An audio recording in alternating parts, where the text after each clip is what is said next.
আমি এখন দীঘার জগন্নাথ ধামের ঠিক সামনেই দাঁড়িয়ে রয়েছি। মন্দিরটা খুব সুন্দর করেছে। চন্দনেশ্বর মন্দিরে বাবা চন্দনেশ্বরের দর্শন তো তোমাদের করিয়ে দিয়েছি এবং তোমরা অনেকেই জানো চন্দনেশ্বর মন্দির ভীষণই জাগ্রত। এই যে রাস্তাটা দিয়ে যাচ্ছি একদম ভর্তি ভর্তি কাজু বাদামের গাছ। তো আমি ভাবলাম যে একটুখানি দাঁড়িয়ে তোমাদের দেখাই। গোয়ার ভাইবসটা আর কি এখানে ভালো মতো পাবে। চারিদিকটা অতটাই কালারফুল, আর গোয়াতে যা যা হয় আমি আর ডিটেলে বলছি না, ওগুলো এই বিচেও হয়। আমি আর মা অনেকক্ষণ ধরে দীঘা মার্কেটে ঘুরলাম।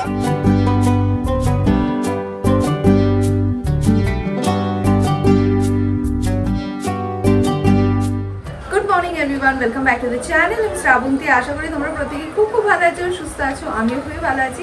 সকালবেলা উঠে আবার সেই সুন্দর ভিউ, পুরো সামনে একদম বিস্তৃত সমুদ্র, অসাধারণ লাগছে। তো লাস্ট ব্লগে তোমাদেরকে বলেছিলাম না যে আজকে ভোরবেলা উঠে সানরাইজ দেখতে যাবো। অ্যালার্ম তো দিয়ে রেখেছিলাম, অ্যালার্ম বাজলো, অ্যালার্মটা বন্ধ করলাম, বন্ধ করে আবার ঘুমিয়ে পড়লাম। মা বললো কি রে যাবি না? আমরা না মা আজকে আর পারছি না, আজকে ছেড়ে দাও, কালকে সকালবেলা যাবো, গিয়ে সানরাইজ দেখে আসবো।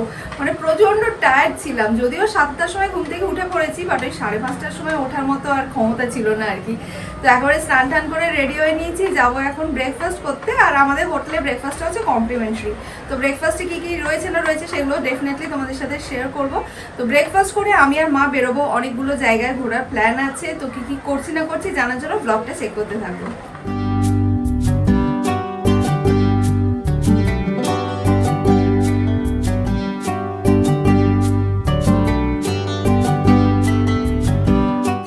চলে এসেছি ব্রেকফাস্ট করতে, আর এই হচ্ছে ব্রেকফাস্ট কাউন্টার। চলো তোমাদের দেখিয়ে দিই এখানে ব্রেকফাস্টে কী কী রয়েছে। ব্রেকফাস্টে রয়েছে জুস, এখানে ছোলা রয়েছে, স্প্রাউটস রয়েছে, এদিকে রয়েছে fruits, muffin, bread butter jam, cornflakes, Chocos, এখানে রয়েছে ভেজ মশালা উপমা, ইডলি, চাটনি, সাম্বার, আলুর সবজি রয়েছে, পুরি রয়েছে, boiled egg, chicken sausage, chicken সালামি, টি অ্যান্ড কফি। আর এই হচ্ছে আমার ব্রেকফাস্টটা করে নিই, তারপরে আবার কথা বলছি।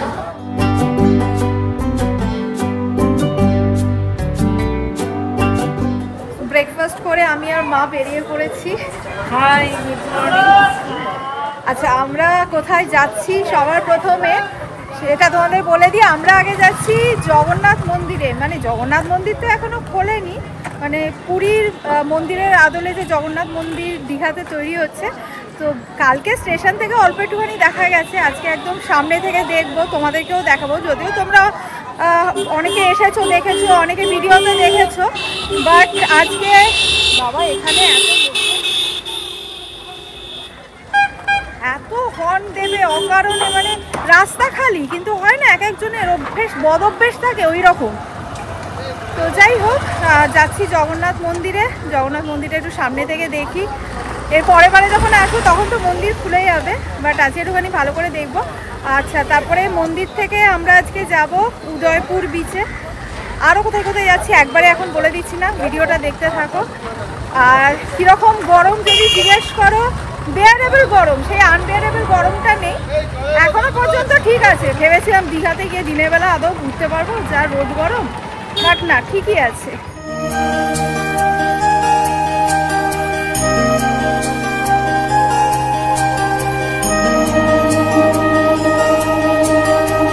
আমি এখন দীঘার জগন্নাথ ধামের ঠিক সামনেই দাঁড়িয়ে রয়েছি। আমার পেছনে যে বড় গেটটা দেখছো, এটাই হচ্ছে জগন্নাথ ধামের মেন প্রবেশ পথ।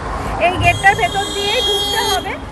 চলো তোমাদেরকে ভেতরটা দেখাই। যদিও তো ভেতরে যাওয়া এখন অ্যালাউড নয়, গেটটা বন্ধ আছে, বাট গেটের ফাঁক দিয়ে যতটুকু দেখানো পসিবল নিশ্চয়ই তোমাদেরকে দেখাবো। গেটের ভেতর দিয়ে এটা প্রবেশ পথ। আমি দূরে দেখতে পাচ্ছি 3টে রথ তৈরি হচ্ছে। দেখো, সবুজ কাপড়ে ঢাকা 3টে রথ রয়েছে, আর কয়েক মাস পরেই রথ।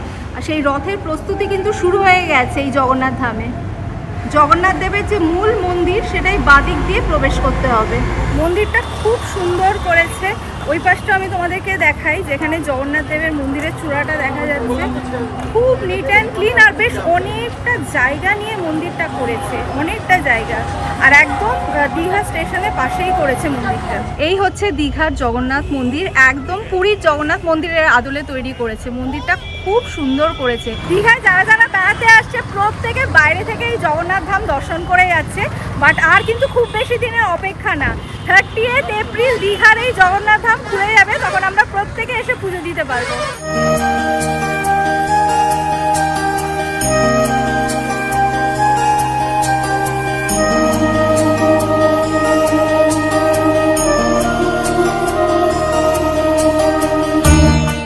জগন্নাথ মন্দির ঘুরে আমরা এখন যাচ্ছি চন্দনেশ্বর মন্দিরে। তো তোমাদেরকে তো বললামই দীঘার জগন্নাথ ধাম 30 এপ্রিল খুলে যাচ্ছে। 30 এপ্রিল হচ্ছে অক্ষয় তৃতীয়া। অক্ষয় তৃতীয়া দিন দীঘার জগন্নাথ ধাম উদ্বোধন হবে।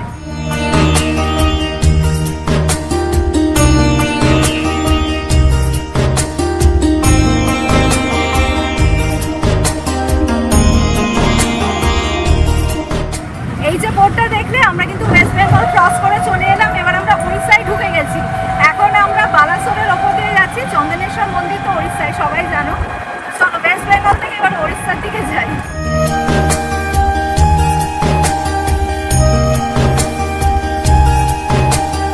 বালাসোরে খুব সুন্দর একটা রাধাকৃষ্ণের মন্দির রয়েছে। তো আমরা যে টোটো করে এসেছি ওই টোটোর দাদাই আমাদের বললেন যে দিদি এখানে নামুন, এখানে খুব সুন্দর একটা রাধাকৃষ্ণের মন্দির আছে। তো মন্দিরের ভেতরে গিয়ে ঠাকুর দর্শন করে এলাম। রাধাকৃষ্ণ রয়েছে, গোপাল রয়েছে, জগন্নাথ দেব, বলরাম, সুভদ্রা রয়েছে। মন্দিরটা সত্যিই খুব সুন্দর। বাট যেহেতু মন্দিরের ভেতরে ভিডিওগ্রাফি অ্যালাউড নয়, ঠাকুরের ভিডিওগ্রাফি অ্যালাউড নয়, বাট মন্দিরটা খুব সুন্দর। যদি তোমরা এদিকে আসো তাহলে দর্শন করে যেতে পারো। আমরা দর্শন করে নিয়েছি, এবারে চন্দনেশ্বর মন্দিরে যাবো। তো আমরা চলে এসেছি চন্দনেশ্বর মন্দিরে। আমরা না জুতোটা একদম টোটোতেই খুলে রেখেছি। টোটো দাদা খুব ভালো বললে যে জুতোটা এখানেই খুলে যান, আর ভেতরে খুব সাবধান। ভেতরে কিন্তু পুজো দেওয়ার জন্য টাকা পয়সা দিতে বলবে, অনেক ঝামেলা করবে। আপনারা কিন্তু সেই ট্র্যাপে পা দেবেন না। মানে উনি বেশ আগের থেকে সব বলে ঠোলে তারপরে দিয়েছেন। খুব ভালো আর কি আমাদের ড্রাইভার, টোটোর যে দাদা আছেন খুব ভালো। গেট দিয়ে ঢুকেই প্রথমেই রয়েছে বাবা চন্দনেশ্বরের মন্দির, আর ওই পাশে রয়েছে একটা পুকুর। পুকুরের ঠিক পাশেই এখানে রয়েছে দুর্গা মন্দির, এটা তো চন্দনেশ্বর মন্দির। আর এই পাশে রয়েছে গণেশ মন্দির আর জগন্নাথ মন্দির। বাঁদিকের যে ছোট মন্দিরটা ওটা হচ্ছে গণেশ মন্দির, আর এটা জগন্নাথ মন্দির।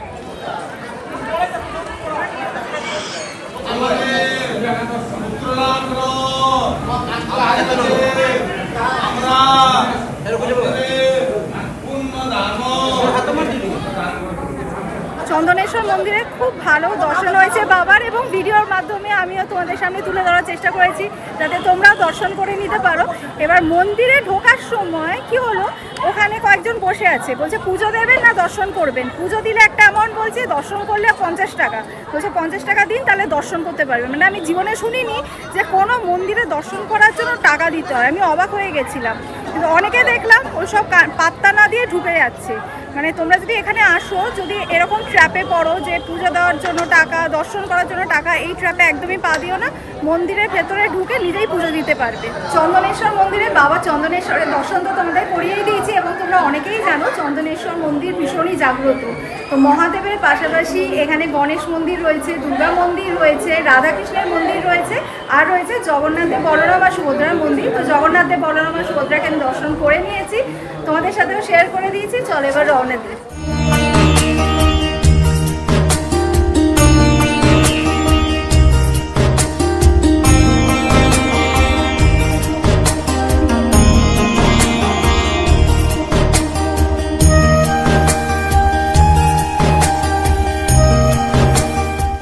এই যে রাস্তাটা দিয়ে যাচ্ছি একদম ভর্তি ভর্তি কাজু বাদামের গাছ। এইদিকে তো ভর্তি কাজু বাদামের গাছ রয়েছে, ওই পাশেও রয়েছে। তো আমি ভাবলাম যে একটুখানি দাঁড়িয়ে তোমাদের দেখাই।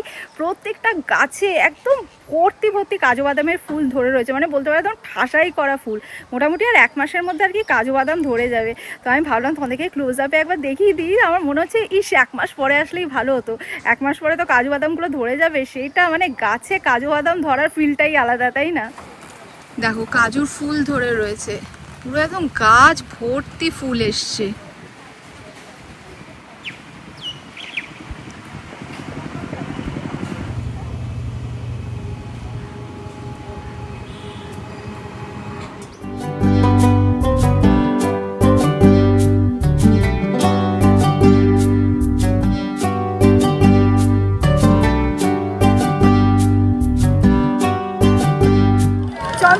মন্দির থেকে এখন চলে এসেছি তালসারি বিচে। তালসারি বিচে ঢোকার সময় দেখলাম দুদিকে প্রচুর দোকানপাট রয়েছে। এই যে দেখো প্রচুর দোকানপাট রয়েছে, প্লাস বাচ্চাদের এন্টারটেন করার জন্য এখানে বাচ্চাদের গাড়ি রয়েছে। তো তালসারি বিচের বিশেষ কিছু নেই, এই যে সমুদ্র রয়েছে এবং সমুদ্রের মধ্যে দেখতেই পাচ্ছ প্রচুর নৌকা রয়েছে। তো এখানে লোকজন মেনলি আসে আর কি বোটিং করার জন্য। তো এই নৌকা করে এখান থেকে 15 মিনিট দূরে একটা আইল্যান্ডে নিয়ে যাবে। এবার আইল্যান্ডে ওখানে মেনলি রেড ক্র্যাব দেখতেই সবাই যায়। তো এবার ওই আইল্যান্ডে গিয়ে 20 মিনিট মতো নৌকাটা ওয়েট করবে, এবার 20 মিনিট যা ঘোরার ঘুরে নেবে, তারপর আবার এই বিচে ব্যাক করবে। তো এই বোটিংয়ের জন্য যদি শেয়ারিং বেসিসে যাও সেই ক্ষেত্রে পড়বে 100 করে পার হেড। আর যদি রিজার্ভ করে যাও, যদি দুজন ধরো রিজার্ভ করে যাচ্ছ সেক্ষেত্রে পড়বে 600। আর যদি 4 জন রিজার্ভ করে যাও সেক্ষেত্রে পড়বে 800। বাট তোমরা কিন্তু ডেফিনেটলি বার্গেনিং করো, যখন রিজার্ভ করে যাবে ডেফিনেটলি বার্গেনিং করো, বা শেয়ারিং বেসিসে কিন্তু 100টা ফিক্সড। এত রোদের মধ্যে বোটিং করা দুঃসাহসিকতা একেবারেই দেখাতে পারছি না। তো এখানে দেখছি অনেক খাবার দাবারের দোকান রয়েছে, কুলফি রয়েছে, পেয়ারা মাখা, অনেক কিছু রয়েছে আর কি। মা এখানে অলরেডি একটা পেয়ারা মাখা দোকানের সামনে বসে রয়েছে, এখান থেকেই কিছু একটা খাও।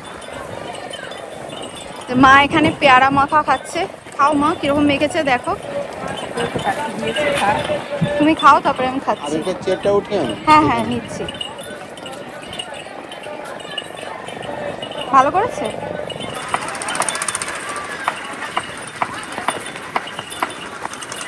ভালো করেছে, ঝাল ঝাল। পেয়ারা মাখার পর মা আমলকিরও অর্ডার দিয়েছিল। এই যে এখানে আমলকি মেখে দিয়েছে, একদম কাঁচা আমলকি মেখে দিয়েছে। মা আমি এটা খাবো না, তুমি খাও। কিরকম মেখেছে, কিরকম ভালো? না আমি একটা শাকালু মাখা খাবো, তুমি এটা খাও।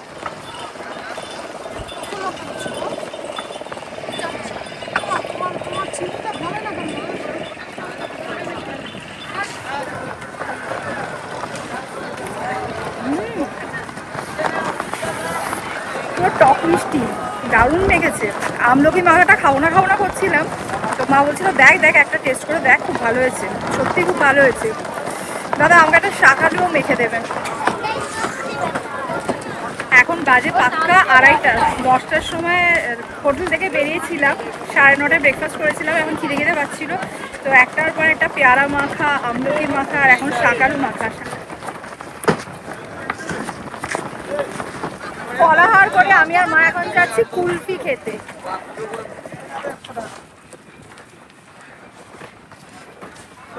মা কে নিয়েছো? আমিও মার মতো কেশর কুলফি নিলাম।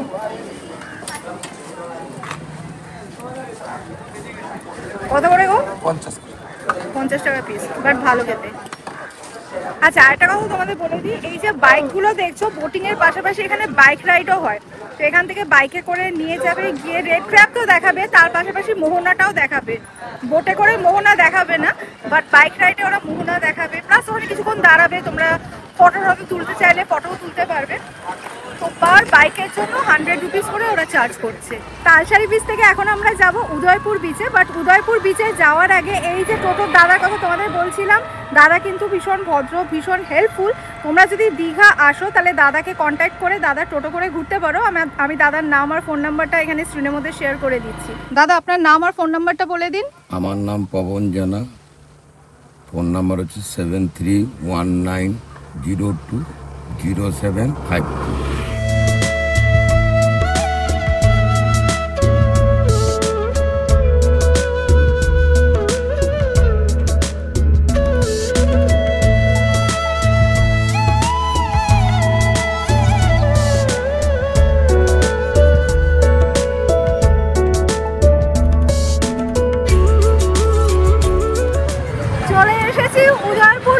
বাবা পুরো বিচটা কি কালারফুল লাগছে দেখেছো? এখন তো ভাটা চলছে, সমুদ্র অনেক দূর চলে গেছে। আর এই সামনেটায় কত রকমের সামিয়ানা হয়েছে, পরে প্রচুর খাবারের দোকান রয়েছে, জোরে জোরে গান চলছে, এখানে হর্স রাইডিং হচ্ছে, বাচ্চাদের জন্য গাড়ি রয়েছে। ওদিকে দেখছি অনেকে স্নান করছে, মানে খুবই জমজমাট আর কি বিচটা।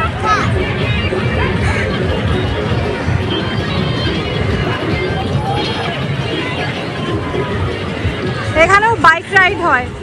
একটু আগে তোমাদের তালসারি বিচে বললাম বাইক রাইড হয়, তো উদয়পুর বিচেও এরকম বাইক রাইড হয়। আমাদের এখানে স্কুটি বাইক পাওয়া যায় ওই লালকাটা দেখার জন্য। সেখানে আপনি গেলে নদী সাগর মিলন দেখবেন, আইল্যান্ড দেখবে, শুটিংয়ের মাঠ আছে, কচ্ছপদ্বীপ আছে, ওইসব দেখতে হবে। আর একটা স্কুটি আমাদের 200 টাকা, আর R1 নিলে 300 টাকা। আপনি যদি জোড়া হিসাবে নাও, যদি একটা দুটো স্কুটি নাও 300 টাকা পড়বে, আর যদি দুটো R1 নাও 500 টাকা পড়বে। এবার সিস্টেম থাকে, আধ ঘন্টার টাইম থাকে আমাদের, 3 কিলোমিটার রাইড আছে আমাদের। আচ্ছা, আমাদের যাওয়ার সময় একটাই রান থাকে, সেখানে গেলে আপনি এসব দেখতে হবে, আর নিজেরা ড্রাইভ করে যাবে, সাল ড্রাইভ। এই উদয়পুর বিচে আমি বহু বছর পরে এলাম, এসেছিলাম বোধহয় আজ থেকে 7-8 বছর আগে। তো তখন কিন্তু উদয়পুর বিচ এরকম ছিল না। তো আমি শুনেছি উদয়পুর বিচকে গোয়ার বিচের সাথে কম্পেয়ার করা হয়, বাট এখানে এসে দেখছি সত্যি মানে গোয়ার ভাইবসটা আর কি এখানে ভালো মতো পাবে। চারিদিকটা অতটাই কালারফুল, আর গোয়াতে যা যা হয় আমি আর ডিটেলে বলছি না, ওগুলো এই বিচেও হয়। তো আমি একটুখানি যাচ্ছি সমুদ্রের ধারে, একটুখানি সমুদ্রের জলে পাটা ভেজাবো। আর এখানেও কিন্তু নানান রকমের ওয়াটার স্পোর্টস হচ্ছে।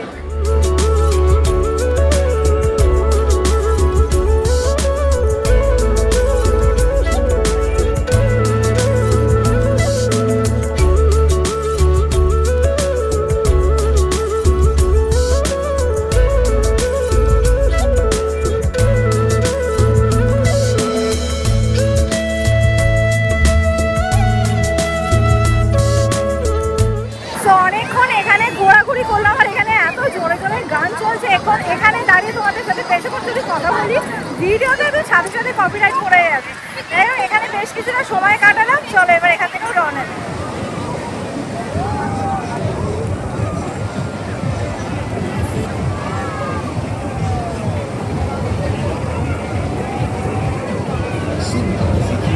তো আমাদের উদয়পুর বিচও ঘোরা হয়ে গেল। কেমন লাগলো মা? ভালোই লাগলো। অনেকক্ষণ বেরিয়েছি আমরা, এখন বাজে 3:30। আমরা বেরিয়েছি, একদিনে শেষ করে দিলাম। হ্যাঁ মানে এই পার্কটা আর কি একটা জিনিস দেখলে সবকটা জিনিসই ঘুরে দেখা যায়, সবই কাছাকাছি কাছাকাছি। তো অনেকক্ষণ ঘোরাঘুরি করলাম, এবার একটু হোটেলে যেতে হবে, হোটেলে গিয়ে একটুখানি রেস্ট নিতে হবে। চলো এবার হোটেলে ফেরা যাক নাকি? আবার বিকেলবেলা বেরোবো। আজকে একটুখানি ওই দীঘা মার্কেটটাই ঘুরবো, বিকেলবেলা বেরিয়ে আগে দীঘা মার্কেটটা ঘুরবো। কালকে তো আর ঘোরা হয়নি, যদিও জানি কি আছে না আছে, সেই কাজু বাদাম আর জামা কাপড় এইসবই আছে আর কি। বাট তাও একটুখানি মার্কেট ঘুরতে তো ভালোই লাগে, তাই না? তো একটু মার্কেটটা ঘুরে তারপরে আবার বিচে বসবো সন্ধ্যেবেলা। হোটেলে ফিরে আমি আর মা ঘন্টাখানিক মতো ঘুমিয়ে নিয়েছি, তাই না? ঘুমিয়ে টুমিয়ে পুরো ফ্রেশ হয়ে গেছি। এত সমুদ্র ধারে ঘুরে ঘুরে না মুখটা পুরো জ্বালা জ্বালা করছিল বালি বসে। তো যাই হোক, ঘুম থেকে উঠে স্ন্যাক্সের অর্ডার দিয়েছি, স্ন্যাক্স আর চা চলে এসেছে, এগুলো খাবো। খেয়ে তারপরে যাবো। মা কোথায় আগে যাবে? সি বিচে গিয়ে বসবো। আগে সি বিচে বসবে না আগে মার্কেটটা ঘুরবে? কি অবস্থা হবে সেটাই। মা আর কি বলবে, মা জানে সি বিচে গেলে বলো মা চলো না মা মার্কেটে চলো না মা, এর থেকে ভালো মার্কেটটা ঘুরেই সি বিচে যাবো। আর এই যে আমাদের স্ন্যাক্সের রয়েছে ফিশ ফিঙ্গার, ফ্রেঞ্চ ফ্রাই, চা, আর চায়ের সাথে রয়েছে বিস্কিট।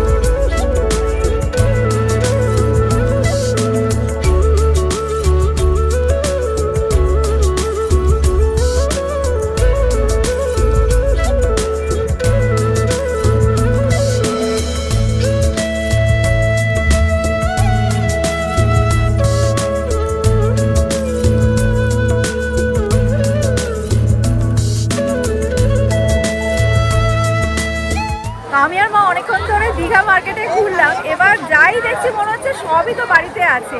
দেখবে যারা প্রথম দীঘা আসে তাদের মনে হয় এটা নিয়ে ওটা নিয়ে সেটা নিয়ে করতে করতে কিন্তু অনেক শপিং হয়ে যায়। বাট যারা মোটামুটি ঘন ঘন আসে, আমার ক্ষেত্রে বলছি, আমি যেমন ওই তোমাদের বলেছিলাম 4-5 বছর আগে এসেছিলাম, তার আগে তো ঘন ঘন আসতাম। ঈশান আরিয়ান তখন ছোট ছিল, ওদেরকে নিয়ে মাঝে মধ্যেই চলে আসতাম। এবার যাই শপিং করতে যাচ্ছি মনে হচ্ছে আরে এটা তো একবার নিয়ে গেছি, এটা একবার নিয়ে গেছি। এবার ফলের টুকিটাকি কিছু শপিং করেছি। আর তাছাড়া কি বলতো, কলকাতায় সব জিনিস পাওয়া যায়, মানে যে কোনো জিনিস বলো, খাবার বলো, তাই না? নিশ্চয়ই সব জিনিসই কলকাতায় পাওয়া যায়। তারপরে এখন মেলাগুলো হচ্ছে, বিভিন্ন সবলা মেলা, হস্তশিল্প মেলা, এখান থেকে সব স্টেট থেকে জিনিসগুলো যায়, তখন তো পছন্দ মতো কিনতেই হয়। কেনাকাটি তো হয়। আবার এখান থেকে সেই বয়ে নিয়ে যাব, সেটাও একটা সত্যি তাই। আর যাই হোক, তার মধ্যেই টুকিটাকি কিছু শপিং তো করেছি, টুকিটাকি আর কি। তো অনেকক্ষণ ঘোরাঘুরি করলাম, মা এবার চলো একটু বিচের ধারে গিয়ে বসি নাকি। চলো।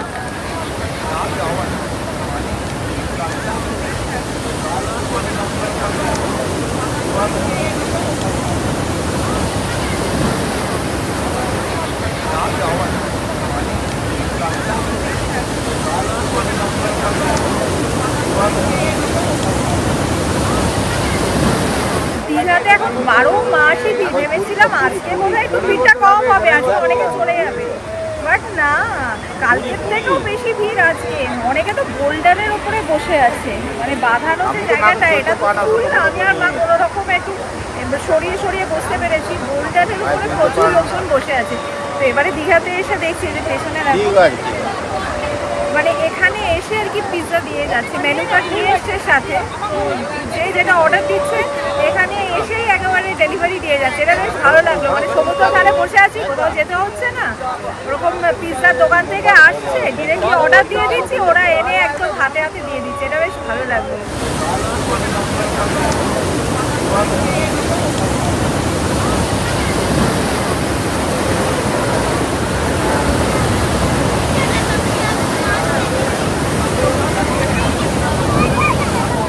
দশটার সময় হোটেলে ফিরলাম। হোটেলে ফিরে ডিনারে অর্ডার প্লেস করে দিয়েছিলাম, এই মাত্র রুমে ডিনারটা দিয়ে গেল। এবার ডিনারটা করে নেবো। আজকেও দীঘাতে সারাদিন প্রচুর এনজয় করেছি। তো চলো, ব্লগটা এবার এই পর্যন্তই রাখছি। যদি আজকে ব্লগটা তোমাদের ভালো লেগে থাকে, লাইক করো, কমেন্ট করো, ফ্রেন্ডস অ্যান্ড ফ্যামিলি সকলের সাথে শেয়ার করো। আর স্মাইল বিচ টপসের ফেসবুক পেজটা প্লিজ ফলো করে নিও। Thanks for watching and by.